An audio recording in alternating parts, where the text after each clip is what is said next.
Terima kasih atas waktu diberikan kepada kami.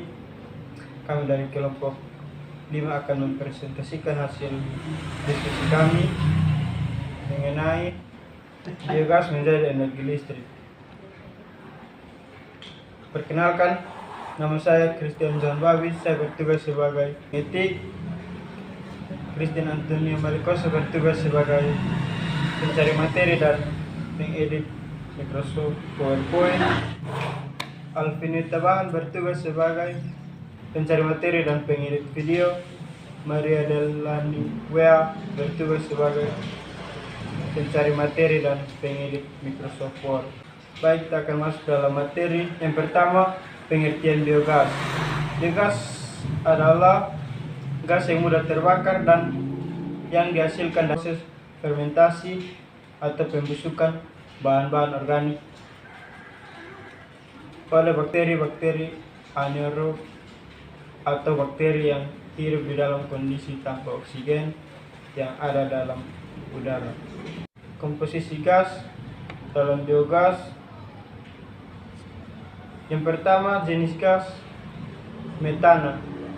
Kotoran sapinya 65,7%. Yang kedua, karbon dioksida 27,0%. Yang ketiga, nitrogen 2,3%. Yang keempat, karbon monoksida 0,0%. Yang kelima, oksigen 1,0%.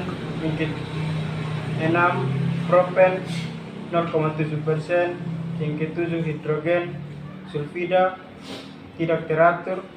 Yang terakhir, nilai kalori 6.513.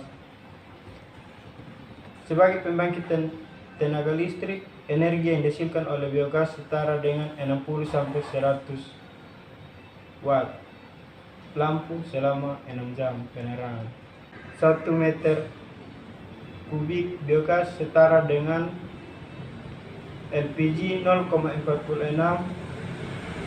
minyak tanah 0,62 liter, minyak solar 0,52 liter. Instalasi biogas. Bangunan utama dari instalasi biogas yaitu digester, di mana digester berfungsi sebagai tempat fermentasi. Besar kecilnya digester tergantung pada banyaknya kotoran ternak yang dihasilkan dan banyaknya biogas yang diinginkan. Yang berikut, tipe digester. Terdapat 2 tipe digester, yaitu yang pertama tipe batch. Pada tipe ini, kotoran dimasukkan sekali selama pengoperasian digester berlangsung. Yang kedua, tipe continue. Pada tipe ini, kotoran dimasukkan secara terus-menerus selama pengoperasian digester berlangsung. Skema digester. Berdasarkan skema digester tersebut dapat dilihat bahwa instalasi biogasnya menyatu dengan kandang, di mana kotoran yang berasal di kandang akan dialirkan menuju bak pencampur. Dengan memanfaatkan air sisa membersihkan sapi dan campuran air seni, maka kotoran akan diaduk di bak pencampur sampai menghasilkan bahan yang homogen. Selanjutnya, bahan tersebut akan dialirkan menuju biodigester untuk berlangsungnya proses fermentasi. Selanjutnya, gas bio yang telah dihasilkan akan ditampung di penampung gas. Dengan memanfaatkan pipa penyalur, maka gas bio tersebut akan disalurkan lagi menuju dapur untuk dimanfaatkan lebih lanjut lagi. Sedangkan bahan sampingan hasil fermentasi yang berupa lumpur akan ditampung di bak sludge. Selanjutnya akan dikeluarkan melalui pipa outlet. Bahan sampingan tersebut dapat dimanfaatkan sebagai pupuk organik. Komponen utama reaktor biogas yang pertama inlet atau bak pencampur berfungsi sebagai tempat kotoran ternak masuk. Yang kedua digester berfungsi sebagai tempat fermentasi. Yang ketiga sludge berfungsi sebagai tempat penampung lumpur sisa fermentasi. Yang keempat gas holder berfungsi sebagai tempat penampung gas. Yang kelima outlet berfungsi sebagai keluaran dari biogas. Yang keenam, gaslit berfungsi sebagai penutup digester dengan penahan gas. Yang ketujuh, slurry atau lumpur aktif biogas. Yang kedelapan, pipa keluar yang berfungsi untuk menyalurkan bahan sisa hasil fermentasi menuju outlet. Dan yang terakhir adalah automatic overflow. Proses pembentukan biogas terjadi melalui 3 tahap. Yang pertama adalah hidrolisis. Pada tahap ini, terjadi penguraian bahan-bahan organik dan pencernaan bahan-bahan organik yang kompleks menjadi bahan-bahan organik yang lebih sederhana. Yang kedua adalah pengasaman. Pada tahap ini, komponen monomer yang terjadi pada tahap hidrolisis akan menjadi bahan makanan bakteri asam. Yang ketiga adalah metanogenesis. Pada tahap ini terjadi proses pembentukan gas metana, gas karbon dioksida, dan gas-gas lain dengan jumlah yang rendah. Bahan-bahan organik yang terdiri dari protein, lemak, dan karbohidrat yang terdapat pada material organik akan terhidrolisis. Material organik ini akan dipecah oleh enzim ekstraseluler yang dihasilkan oleh bakteri hidrolitik menjadi materi organik yang lebih sederhana. Produk yang dihasilkan pada tahap ini adalah glukosa atau gula, asam amino, dan asam lemak.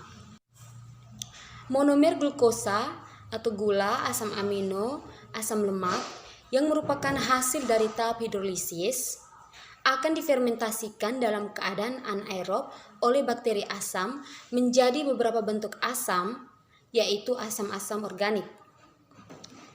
Pada tahap metanogenesis, asam-asam organik ini akan dirombak oleh bakteri metanogen menjadi gas metana atau CH4, gas karbon dioksida atau CO2, dan gas-gas lain dengan jumlah yang lebih rendah. Selain gas-gas tersebut, hasil akhir dari tahap ini adalah sluri atau lumpur yang digunakan sebagai pupuk organik bagi tumbuhan. Faktor-faktor yang mempengaruhi pembentukan biogas.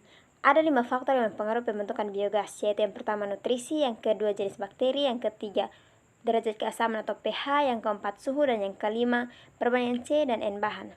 Yang pertama, nutrisi. Bakteri anaerobik membutuhkan nutrisi sebagai sumber energi. Level nutrisi harus sekurangnya lebih dari konsentrasi optimum yang dibutuhkan oleh bakteri metanogenetik. Karena apabila terjadi kekurangan nutrisi, maka akan menjadi penghambat bagi pertumbuhan bakteri. Yang kedua, jenis bakteri. Ada 2 kelompok yang berpengaruh pada pembuatan biogas, yaitu bakteri pembentuk asam dan bakteri pembentuk gas metana. Bakteri ini memecah beban organik menjadi asam-asam lemak. Yang ketiga, derajat keasaman atau pH. Derajat keasaman juga mempengaruhi kerja dari mikroba yang ada dalam digester. pH antara 6,8 hingga 8 merupakan pH optimum dalam proses pembuatan biogas. Yang keempat, suhu. Suhu yang terlalu tinggi atau rendah dapat menyebabkan kurang atau tidak aktifnya mikroba penghasil biogas. Suhu yang baik adalah kisaran 32 hingga 37 derajat Celcius. Itu merupakan suhu yang baik untuk pembentukan biogas. Yang kelima, perbandingan C dan N bahan. Perbandingan C dan N yang terkandung dalam bahan organik yang digunakan sebagai bahan dasar pembuatan biogas sangat menentukan kehidupan dan aktivitas mikroorganisme.